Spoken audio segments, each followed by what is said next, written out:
So good morning, everybody, and welcome to our special Coffee with the President for a start of our legislative conference.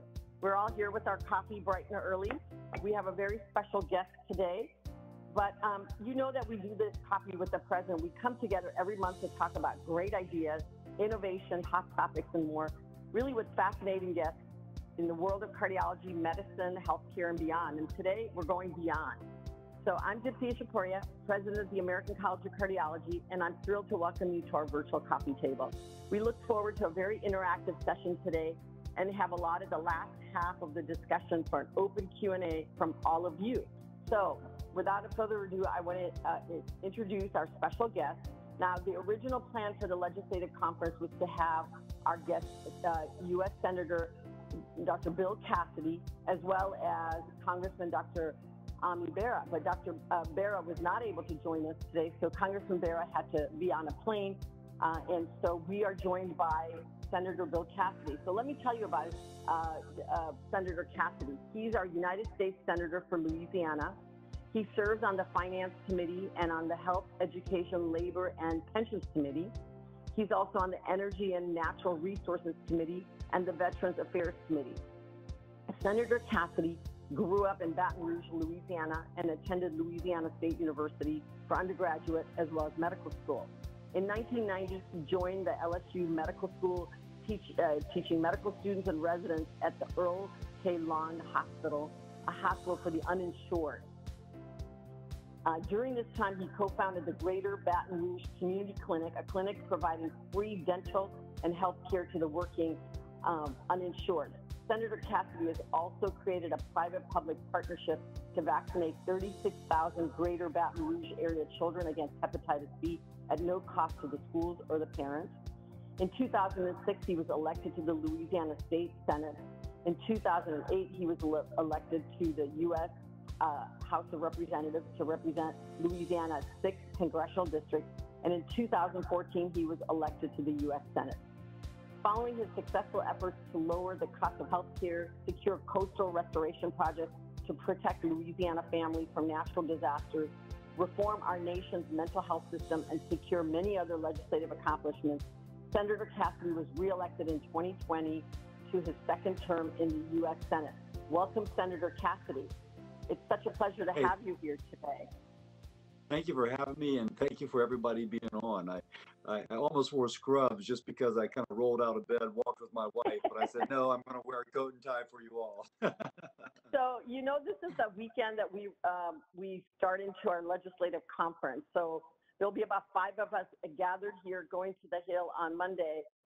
And so this is a real treat to get to talk to our senator. So I know that everybody's interested to know why or how did you go from medicine to becoming a U.S. Senator? What was the path? Tell us about that. It looks like we're having a little bit of internet issues, but. Hopefully you can hear me well. Yes, I can. I worked in a hospital for the uninsured, teaching medical residents, doing clinical research, very rewarding practice. But I was 48 years old and beset with ennui. I had been doing the same thing, talking about the same issues for 20-something years. And yes, it evolves, but at some point you feel as if you want to do something different. My last line on the campaign trail was that I was a gastroenterologist, every morning went to work and had the same view of the world. Of course, the punchline to that is that then I went to Washington, D.C., and the view seemed the same. But that said, that's just a tongue-in-cheek way of saying that I wanted to do something a little bit different. Now, when you want to do something different at age 48, I love my wife too much to leave her. I couldn't afford a red sports car, so it left one option, politics. On the other hand, I'd always been interested in public policy. The opportunity came to run for state senate. I did. And it kind of went from there. So tell me, do you think that it's helpful to do what you're doing now because of the background that you've had in terms of position? What is it that you bring that's different Besides, I mean, we're all physicians, a lot of physicians on this call. But tell me about that skill set. How do you think that you're positioned better? I'm so passionate about this.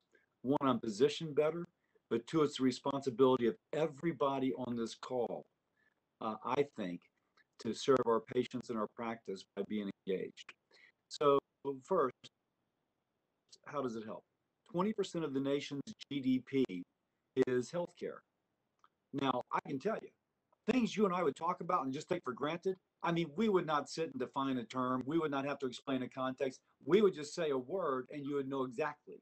By the way, if I say the word variceal bleeder, you know what it means and you know how it gets there and you know its prognosis. Even though you're a cardiologist, you just know it because of our mutual training. Now, I just say that not because variceal bleed typically comes up in the practice of medicine, but just to indicate that there is a whole kind of context and vocabulary and intuition that we have. So think about the various things that have been offered. I remember once when I first got there in the House of Representatives and we're discussing Obamacare. And one of the young people who was working on Obamacare as an advocate, I mentioned something about an obstetrician being up all night with a pregnant woman. And she looked over and she goes, "People stay up all night?" I remember thinking, like, you have no clue. It was just kind of like a drop jaw moment where when I say that really you want to incentivize you really bright people to go into medicine, and the answer was kind of like, why?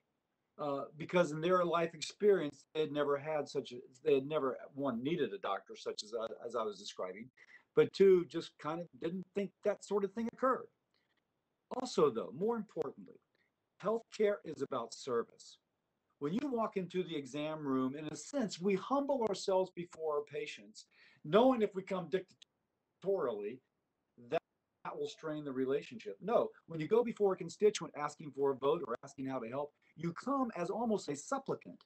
Tell me what I need to know in order to better serve you for a health outcome. That helps tremendously helps tremendously as you engage with voters. Last thing I will say is we are taught a certain paradigm of thinking. Attorneys start off with a conclusion and they work backwards for the facts. For example, I know my client was over the body with a bloody knife that has his fingerprints and he had a motive to kill, but he was not guilty. We would say, he's got a method. We got video. He's standing over the body. That guy is guilty. So we work from facts to a conclusion.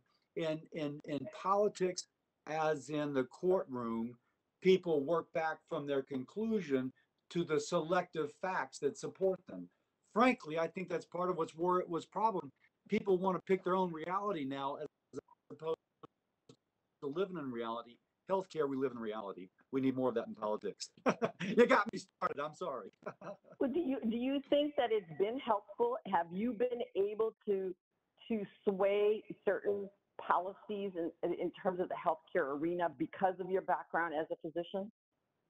Absolutely. Worked very hard for about 3 years on the issue of surprise medical billing. And we got that passed last year. It was really difficult. But I can tell you, being in a room with other providers and but also, if you will, being able to speak with those who were not providers but were policymakers was a bridge that allowed a law passed that met everyone's needs. Now, by the way, now it's being interpreted by the administration in a way which is more pro-insurance. So we still have to go back and fight that. But the initial legislation addressed the needs of the patients, took the patient out of the middle, while being fair and balanced between all. And it was incredibly helpful. And arguably, the legislation would not have passed without my efforts on the Senate side. I'm not saying that to say anything more than that was my training that I brought to bear, and that turned out to be a better product. Well, let me ask you, for those of us, in medicine, we find it frustrating, right? There are rules and regulations that we don't agree with, and we try to change it. That's, hence the legislative conference and these types of activities. So do you think that now that you're on the inside, it's less frustrating because you can maneuver things, or is it equally frustrating for you, but from a different perspective because of the system, because of the process? equally frustrating from a different perspective. When we're on rounds, we have one goal. That's to make a patient better. That's ideal. We know it's that sometimes there's other considerations, but our ethic is one goal to make the patient better. In Washington, more typically, you have, okay, who's going to get credit? Who's going to get blame? Can I take this issue hostage in order to get some to leverage some other position?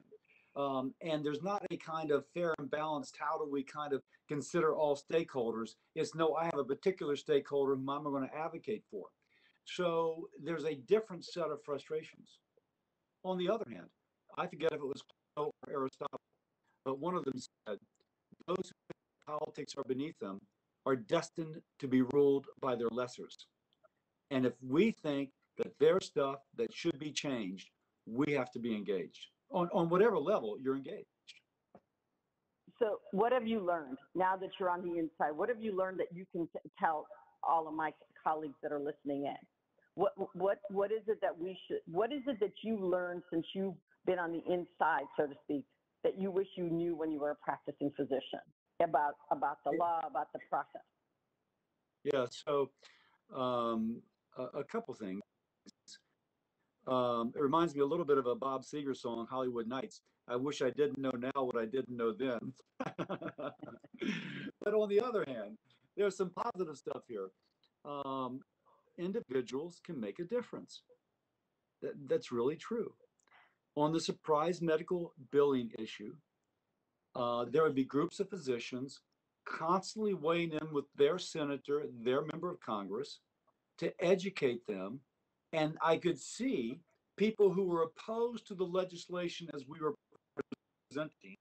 And by the way, we spent about 2 years preparing our legislation, speaking to providers and others. And when I say providers, hospitals as well as physicians, as well as others. So we spent 2 years, we knew we had good legislation. Others came in with kind of an ideological bent. Physicians weighed in, and I could see their position evolve to where we knew it should be. Now, by the way, that was a nationwide effort that took lots of effort. And another example, in 2016, I combined with Chris Murphy, who Democratic senator from Connecticut, to pass the Mental Health Bill of 2016, at the time called the most significant reform of mental health in 30 years. Providers weighed in. We had the American Psychiatric Association and the American Psychology Association. They were all weighing in. And there was resistance to our legislation, and that legislation was overcome. Now, it wasn't easy, but it took a concerted effort, a strategy, if you will, but it worked. So we can make a difference as practicing physicians on what is passed into legislation. And I guess that's what maybe I always knew it, now I really know it. Well, so what's the best way for my group as they go to the Hill on Monday? What's the best way they can present and get their message across? So I suspect you've been coached a little bit. But if you're just speaking on Monday, what you do on Monday, it's going to be, okay, you're going to be focused. You're going to have something which is a list of priorities. You'll have one person designated to speak to each priority. You're going to know that you have 15 minutes to meet, so you're going to be tight with your time. And you're going to be able to explain. Now, ideally, you also bring solutions. If you're concerned about the Medicare cut, explain why it's bad. You know the perception is going to be that all doctors are rich, and so therefore can absorb the cut. You have to be able to dispel why that would be, and why it's counterproductive to do the cut. And this would be the tougher part in this environment. Ideally, you'd find out a way to pay for it, because people need solutions as well as to have the problems presented. But that would be ideal. Now, what's even more ideal is that you have developed a relationship with the senator or the member of Congress with whom you're going to meet prior to that meeting on Monday. That you have been involved in their campaign, that you have met with them before on educational issues, to educate them, if you will, on issues of medicine. Maybe you've been their personal physician. or their spouse's personal physician. To have that personal connection, which could be through social or professional, but can also be through being involved in their political campaign, is much better, because then they know you're just not one more person asking for something. Then they know that you are someone with whom they trust and can actually believe what they say, and that carries just a little bit extra measure of credibility. Well, most of the time we don't get to see, the congressman or the senator. It's usually the staffers. So how do we break through that? Because, Ah, that's when you develop the relationship beforehand. Now, I was so honored at the outset, although I represent Louisiana. That's my grandson in the background. Hey, Sam, close the door, will you, man? So, you called me our senator, and I was so honored, because I truly attempt to, you're my colleague in medicine. I truly attempt to meet with all physician groups that come. On the other hand, if you have that pre-existing relationship with the member of Congress or the senator, she or he will meet with you. So that's where having that pre-existing relationship really facilitates having a better communication. On the other hand, if you meet with a staffer, that's influential. That's okay. But to your point, it's probably better if you actually meet with the member. Yeah, and I think a lot of times we go and, we have great points. It's a short amount of time trying to come up with delivering that message. And like you said, hopefully trying to add some solutions to it. It's a very short time to get that message across. And sometimes you feel like you're spinning your wheels, and, and it always feels like we're going there because there's cuts, and we want that to be fixed. And I'm sure that you get a lot of groups that come in with the same thing. Oh, we want, and I'm wondering if there's a way that we can really get our message across more effectively, rather than is the way that we're doing it with the legislative conference and going to the Hill, is that really effective, is my question. One, you've got to be there. Let me just say that. Okay. You've got to be there, and if you're not, you know that somebody who opposes you or who otherwise is kind of moving into the same space will be there. So it is important. But I'm going to say once more, just to emphasize once more, building a relationship beforehand is what you need to do. Right. And maintaining that relationship is what you need to do. And, sometimes doctors, just let's speak about donations. Sometimes doctors throw around donations like they're manhole covers. Like, okay, here's $100. Boy, shouldn't you really be for me? The senator or the member of Congress has got to raise money to get elected. And you may consider, well, that's filthy lucre. Why should that matter? It's all about pure truth. I suppose that's true. But if you're talking about a 3.5% Medicare cut, there's somebody on the other side of the issue saying, that's just filthy lucre. Why should you care about them? The member of Congress doesn't get to represent your values unless she or he is elected. You need to help them. And it's not just about money. You can have a campaign event in your physician's office. Let's assume that you're a 5-person group and that you've got between your nurses and your personnel, 40 people that work for you. I'm making these numbers up. Invite them. They need to meet voters. But by the way, they know they have your vote if you invited them. Let them speak to the nurses. Let them speak to the support personnel. I always say that if you win insurance agents, realtors, and nurses, you're going to win an election. Why? There's a lot of them. They're incredibly well connected. They talk a lot. Their Rolodex or their friendships look really long. You're in the hospital. I mean, you're top dog, if you will, in your office. But those nurses are on the PTA, and those nurses have kids at the ballpark, and those nurses are more connected. If a candidate wins nurses, she or he wins. Let your candidate speak to them. She will appreciate it. He will appreciate it. Take them in the back, spend 15 minutes explaining your issues.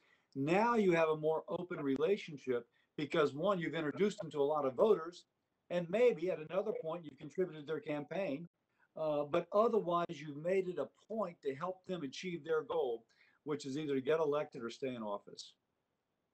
What about the patient voice? You know, we've been told in the past, well, because we usually go to the Hill with a team approach. We have our nurses, nurse practitioners, pharmacists, because we are the house of the cardiovascular medicine. So we do include that group. What about patients? Do you think it would be helpful to include the patient voice in some way? Yeah, but you'd have to think about that in a sophisticated manner. Um, let me give you the way it really works. When we did mental health reform, when you heard from patients, it was compelling. When you heard from families, there's a whole issue of HIPAA, where if somebody was mentally ill and the mom had been taking care of the 22-year-old, the adult, if you will, but somehow they hadn't signed the right HIPAA form, and now he's deep within a paranoid episode, and he won't let his mother know the information, but she's the one who's going to have to give him his medicine when he goes home. Just to tell that story, you got to be a heart of rock if I'm not evoking emotion right now, because each of us knows that story is true, and it may be true in your life, true in my life, by the way, within my extended family. And so that is compelling. Now, if you just have a patient say, hey, the doctor was very nice in terms of taking care of my heart attack, well, that may not be as compelling. So you've got to figure out some way in which care is suboptimal or otherwise denied if the patient is going to have a role there beyond just being part of the team. I think I've struck out that cancer is easy. My cancer is incurable. Maybe you do the same with somebody with dilated cardiomyopathy. We know we need more research because right now our outcomes are so poor. That sort of thing. I want to go back to the comments you made about donations and how it's like feeling like a manhole with physicians. I mean, our tax folks work really hard to get money, right? Because that's sometimes the entree into getting into the offices, and it is an important issue. How do we convince our members about that? I mean, do you go back and talk to your GI colleagues and say, hey, listen, I've been through this and I understand how important it is? What is the message that we can give our members about how important the PAC dollars are? Because that's an entree. The way our system is set up is that you got to raise money. Now, by the way, raising money for the politician is not fun. I actually think it's essential because it actually forces you to go someplace and learn something about somebody else's business before they trust you enough in order to donate. Let me just give a positive perspective on that. I know a heck of a lot about a lot of things I didn't know because for a variety of means, among them is, yes, I'd like to donate to you, but I'd like to talk to you about my business to make sure that we're on the same page. And it's number one. Number two, you got to kind of get over the sense of it that it's inherently foul. You don't get elected unless you raise money. Think of your favorite president in your adult lifetime. He would not have been elected had somebody not contributed to their campaign. Maybe not Donald Trump. He got a lot of free publicity and he tried to self-finance, but even he got lots of donations. So your candidate may not, had they not got the sum total of what they received. It's just the way our system's set up. I had a guy once who was telling me about his private plane that he just bought, that he used to fly to his home in North Carolina. But by the way, he couldn't afford to donate to my campaign. Now, I'm going to represent those viewpoints because I'm a doc. I understand how important they are. But put yourself in the position of someone who's not a doc, who's trying to balance the interests of that physician versus the hospital versus the insurer. He probably could have a little cynicism when it comes to a 3.5% Medicare cut. I think there could be a lot of cynicism there. So you just have to kind of put yourself in the other person's shoes and just try and imagine, okay, how do I build a relationship and what do I want to present as best foot forward, if you will? Well, so let me ask you maybe a sensitive question. Is the amount an issue, or is any amount donation is a good amount? Well, a couple things. Scripture speaks of the widow's mite. So the woman who has very little but gives out of her necessity as opposed to the person who gives out of their wealth. And I personally am always so honored when somebody donates to my campaign. Absolutely. By the way, and if they don't donate to my campaign, I still attempt to represent them. That's my job. As you, a practicing physician, I no longer practice, takes care of the indigent, and you're going to do your absolute best for the indigent because that's your job. Okay, let's first say that. On the other hand, reality is if you have someone who really understands your issues and who's really going to bat for you, and they're opposed by somebody who doesn't care about your issues, indeed represents the other side, well, they're more likely to get reelected or elected if you donate generously. That's just reality. So it isn't so much that it's a quid pro quo. It's just that one side's more likely to win if they have a stronger set of donations. And it just depends upon you as to how much these issues matter to you. So I want to wrap up our discussion because I really do want to open it up to everybody. And I asked you this earlier when we were talking. What have you learned from your experience being a physician, now being a lawmaker? What have you learned, and what can you then reflect back to say if you had to do it all over again, what would you change, and how would you change it? Well, of course, there's some things you'd like to know, but it's just a question of it takes time to learn. When you are a third-year medical student, you want to know everything, but there is a process. So if I reflect upon it that way, knowing that I first had to understand how to win an election, and secondly, I had to understand how to get reelected, at the same time, understand the process, the politics, and the policy, I have to be a little patient with myself. But I think what I would say is the essential aspect of the healthcare community being involved. And now I'm going to speak to the broader healthcare community. Nurses have a perspective. PAs have a perspective. Physicians do.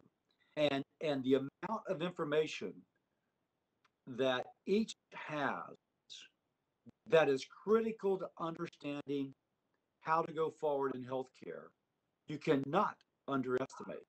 The nurse that will tell you about the time she spends documenting as opposed to patient care. I remember speaking to a colleague of mine about how the EHR is a total time sump. Total time sump. Taking attention of every member of the healthcare team away from the patient. And I could just tell he was totally like unsympathetic. Now, my wife, by the way, if you will, a retired breast cancer surgeon, but relaying her stories to me, she spoke about how she formerly, when she was speaking to a woman and the woman's husband about breast cancer, was able to look in the eyes. And she always found the husband more upset than the patient. But she would track, are you understanding what I'm saying? If there was some point where they didn't understand, she would back up and go through it. That was totally lost with the EHR. She's sitting there trying to enter, and she couldn't track the grief, the despair, or maybe the comprehension, so she could move on. Now, that is the sort of story which is compelling and totally accurate. At some point, you just put the EHR aside, and at some point, she retired. But she found an incredible impediment to that therapeutic relationship.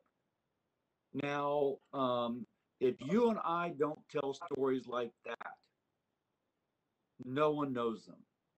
And they're going to treat every patient as an econ.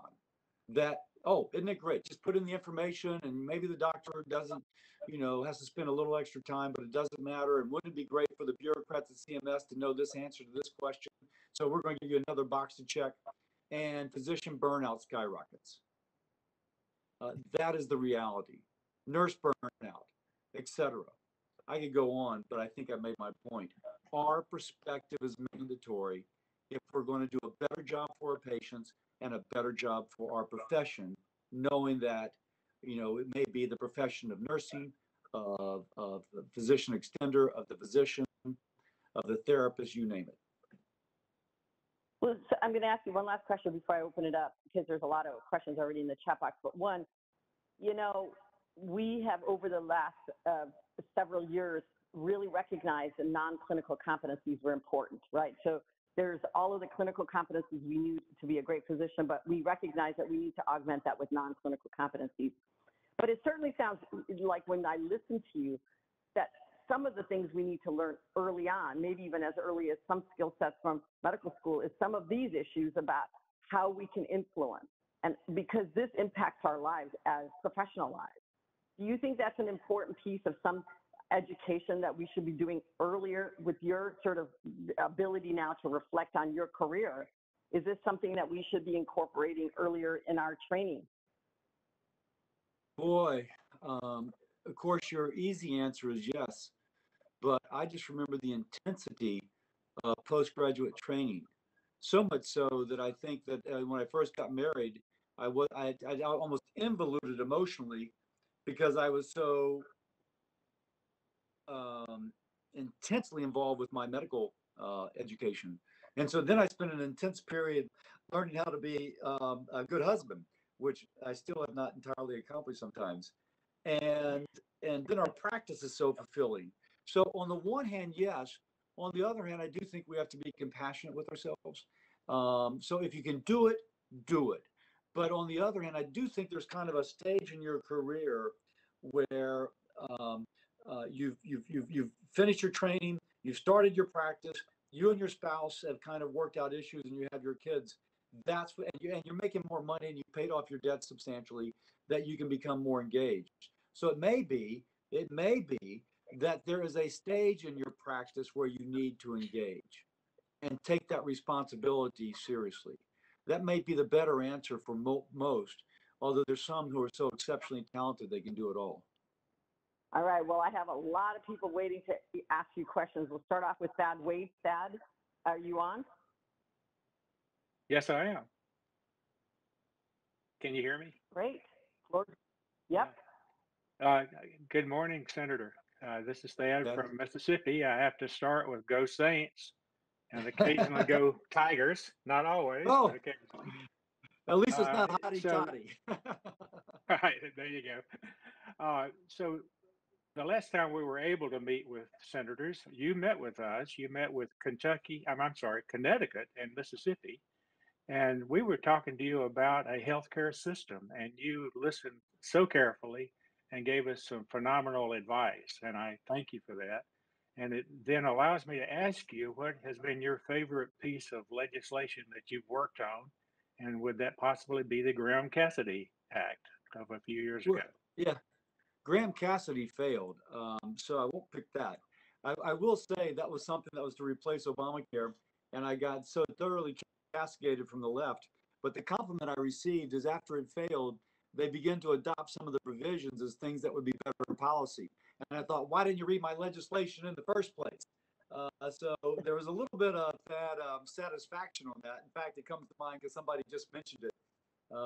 I had a provision of automatic enrollment where somebody would be automatically enrolled in a healthcare policy as opposed to forced to sign up. They could disenroll should they choose.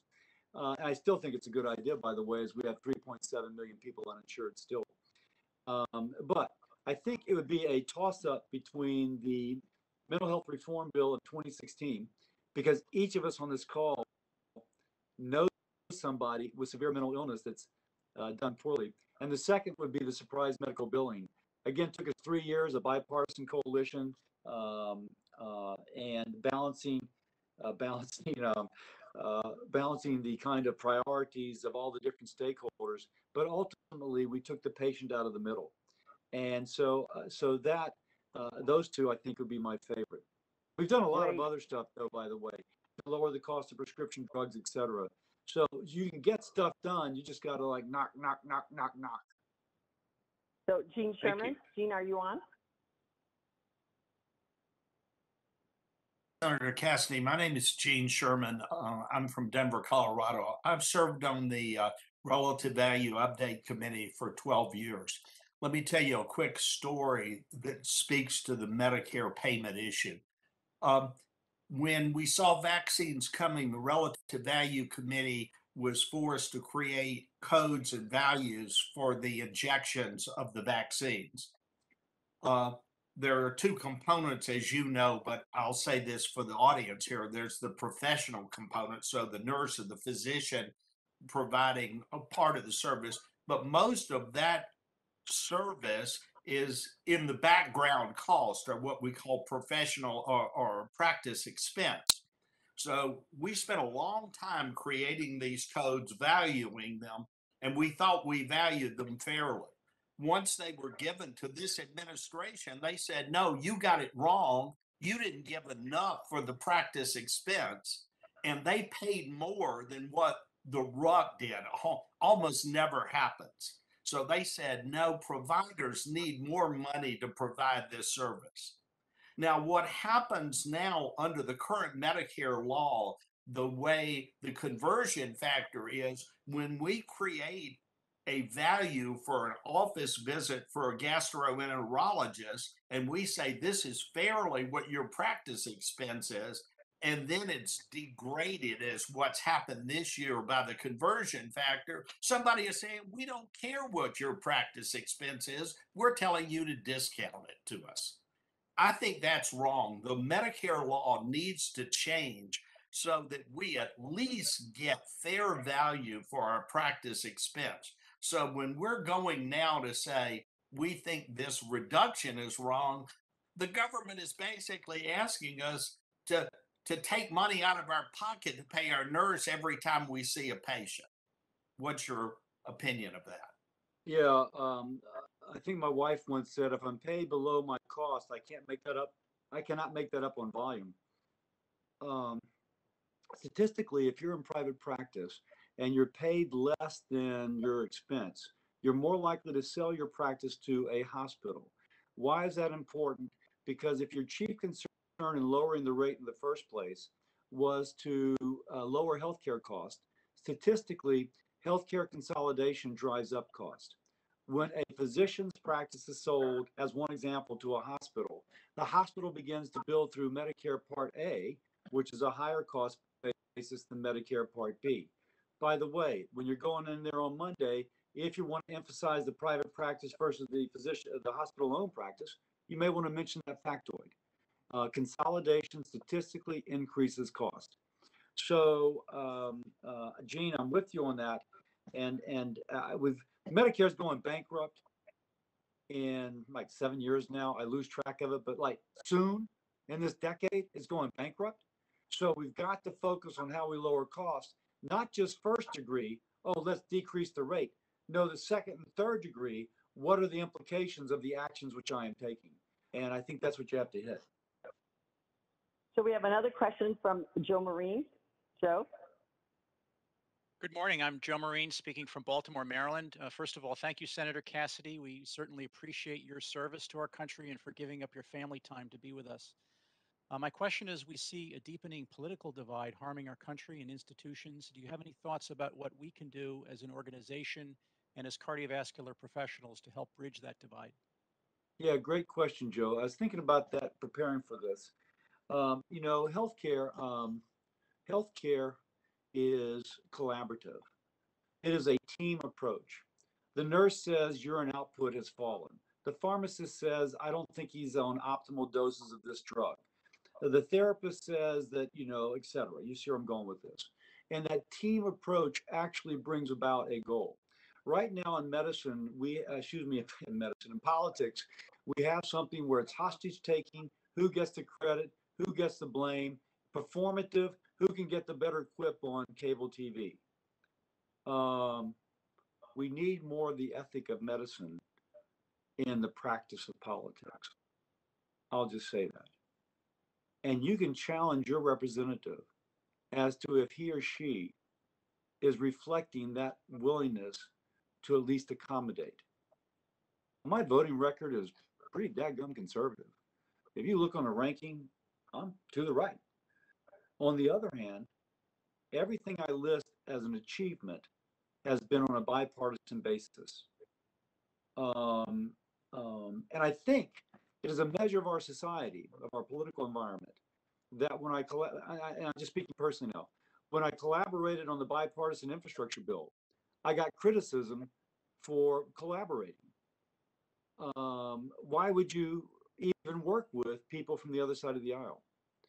We need voices, whether left of center or right of center, conservative as I am or as liberal as Dick Durbin is, because Dick and I are combined on something to lower cost of prescription drugs for transplant patients, which saves the taxpayer money, by the way.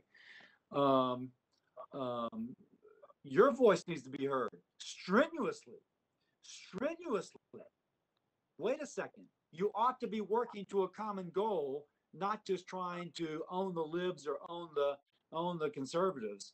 You got to be working for our country, not for yourself. And if I seem a little passionate about this, it's because I am just right now so frustrated. I'm sorry. I am so frustrated that people are putting other issues in front of our country. And we've got big issues. You can help. You can help by just engaging with your representative or your senator, asking him to engage with the other side, not it's a take it or leave it. I apologize. I'm just so frustrated after yesterday's events. I apologize. Well, we have another question. Ed Fry. Well, thank you, Senator Cassidy. I think many people share your frustration, and I thought there was somebody else who was the raging Cajun, but I guess you're a raging Cajun too. So, which is great. Love your passion.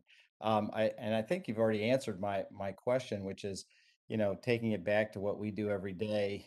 We often have to deliver bad news, and we try to do it objectively and with empathy.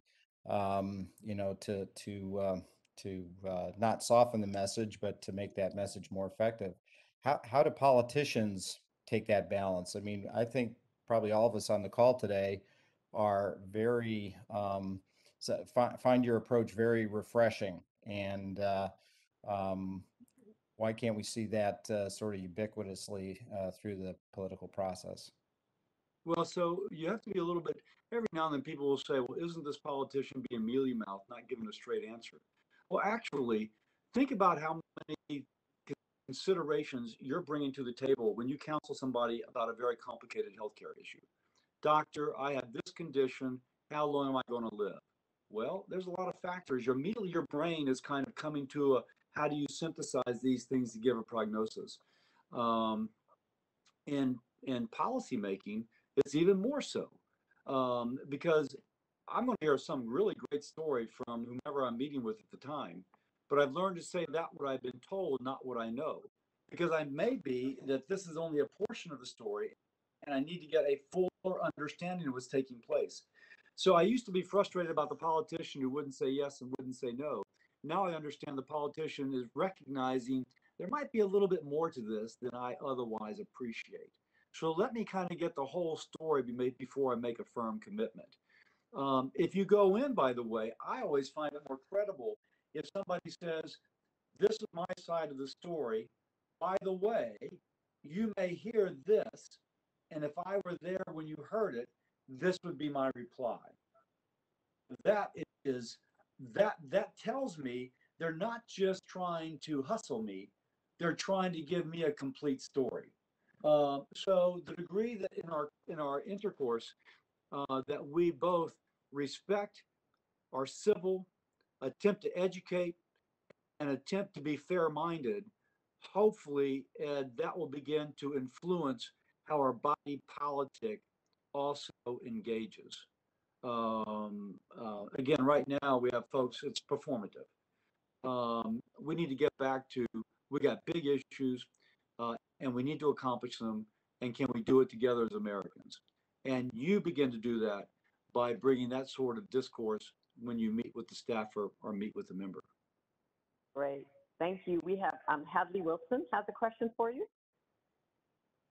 Hadley? Yeah, thank you, Deputy, and thank you, Senator, for your time and your passion this morning. Much appreciated. And like Ed, you may have, by answering his question, partially answered my question. So I'll just pivot a little bit and say, you have this 10 to 15 minute time with the staffer or the representative. And, oftentimes then, particularly if you don't have that personal relationship, there's no follow-up. I mean, we may follow up, but we may not hear anything. Is there a way that we can build on this after Monday and Tuesday of this coming week? Send a thank you note, number one. If you couldn't meet with the member, send the note to the member, but address it to the staffer who will pass it on. If it's just sent to the office, she or he may not see it themselves.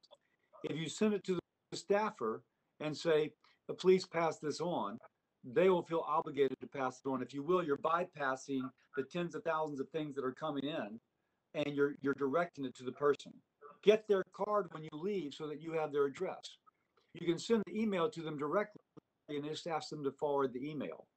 And if you do meet with the member, or if you do say, you know, I would love to invite Senator Smith to our office to meet all the nurses, the healthcare team, how would I arrange that? Now, you can't speak about donations or politics in a federal building that's against the rules. But you certainly can say, I would love to have them and come meet the 20 people. I know they have a tough re-election coming up. I'd like them to come tell the story to the people in my office about their vision of healthcare. I'm just giving you an example. It doesn't have to be that way. So what you're doing is using this to begin to build that relationship. And you can even say, is it possible I could get the card for the chief of staff? Okay, now you're into somebody who's bridging the divide between the office and the political world, the personal and the public life. Now, next thing I will say, by the way, Hadley, we all live with probably only 3 degrees of separation. You know, the cardiologist or the internist or the gastro that takes care of that member. You can also work through that relationship, saying, listen, I'd like to invite him over to have, you know, a group of us sit to meet with him. And at that point, you can say it could be a political function. And so, you know, my gastro is a guy named Will. Will would call me if he emailed me regularly. Hey, Bill, what in the heck did you vote this way for? He would email me. And lastly, don't just complain when things don't go your way. Also, let people know that, hey, thank you for that vote.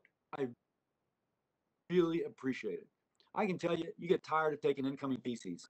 And so if you can get somebody who is like, I'm with you, even when I don't necessarily agree with you, I'm with you.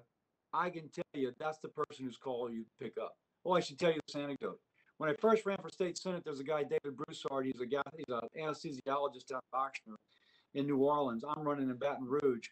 I'm on the day of election, I go along, and there's David Broussard, who canceled his day of surgery and was holding up a sign on the street corner saying, vote Bill Cassidy for state senate. When David Broussard pops up on my phone, I say, excuse me, President Biden, David Broussard's calling me. I got to answer his call.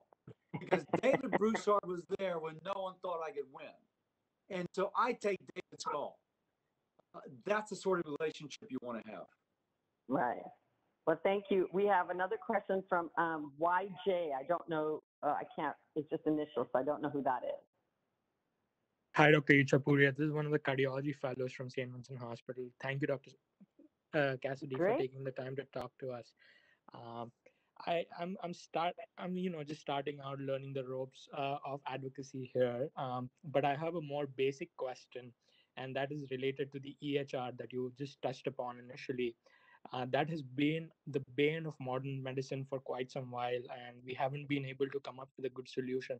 So I just would like to know what Dr. Ichapuria thinks and what Dr. Cassidy thinks about how we can, sort of make the healthcare system more effective, and how can our EHRs across the country kind of communicate so as to make it easier for the physicians and everybody involved in this process. Thank you. Yeah, great question. If you don't mind, I'll take that first because this is on my mind. We do have an internship program and a fellowship program in our office, and we have had physicians in postgraduate training who've come to spend a period of time. Sometimes a practicing physician has come to spend a period of time. Kevin Koo is a urologist who was at Hopkins, now at Mayo, came and spent 2 months with us, as an example. And he stays in touch with our office. And so if fellows or practicing physicians wish to come contact us, and we also have nurses, we have therapists, you name it, we bring in healthcare professionals, let us know.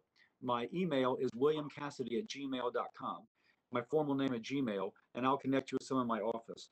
As regards to EHR, another piece of legislation that I'm pleased about was the Trusted Act, in which Sheldon Whitehouse and I, a senator from Rhode Island, but medicine informing my activities on this, passed legislation that requires the EHR companies to publish their APIs, their you know what it is, something interface, but now will allow apps to attach to the EHR theoretically to make your experience the same, whether you're using Epic or Cerner or another type program. And so I think we're about to see the innovation flowing from that now. And so our solution has been to allow others to access this, which is proprietary, in order to make the experience for the physician better and the information more accessible for the patient. But there's a lot more that needs to be done.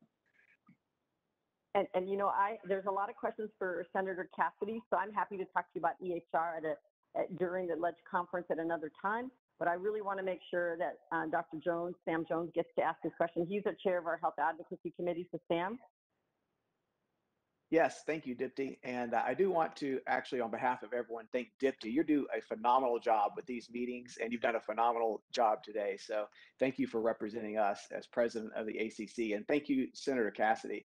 This has been an incredible time with you today. You've done so many great things. You crystallize a lot of the issues that we talk about, and you speak to these with a lot of knowledge. I also, as an Alabama fan, you can tell from my shirt, I want to wish good luck to your LSU team tonight as they take on Auburn Tigers. I hope they have that same passion that you have and they go out and win one. As I said, the things that you said, I think we're going to take a lot of these quotes and we're going to make sure we use these in our ACC. You talk about the impact of the care team. That's what the ACC stands for. You talk about building relationships with your congresswoman, congressman. We constantly talk about that with everyone.